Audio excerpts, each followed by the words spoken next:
యోధుడు డాక్టర్ కత్తి పద్మారావు. హేతువాదం కావాలి, మతవాదం పోవాలి. ప్రతి మనిషిలో నవశక్తి, నవజీవం కావాలి. వేసే ప్రతి అడుగును ఎందుకని యోచించి, చేసే ప్రతి పనిని ఏమిటని తర్కించి, అడుగడుగున అడ్డు తగిలే ఆచారపు అడ్డుగోడలు ఎవరి నిర్మాణమని ప్రశ్నించే చైతన్యం కావాలి.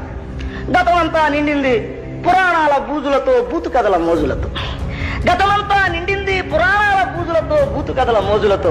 ఆలిని ఎవడో ఎత్తుకెళితే అంగలార్చి అర్భకుని దేవుడంటూ కొలిచే మతవాది మారాలి, హేతువాది కావాలి. కులాలను నిలవేసి మతాలను గతగలిపి మనిషి మనిషికి ఎంతో దూరాన్ని పెంచేసిన వంచకుల ఉదంతాన్ని బట్టబయలు చేసే సహేతువాది కావాలి. అసలు వాడు 8 అంట, పైనోళ్ళు 16,000 అంట. మన నల్లోడికి అసలు వాడు 8 అంట, పైనోళ్ళు 16,000 అంట. వాడు చీరలెత్తుకెళ్లే పాట చిత్రంగా వాడుకుంటూ వెర్రిమొర్రి కథలకు బుర్రలమ్ముకున్నట్టి వేదాంతి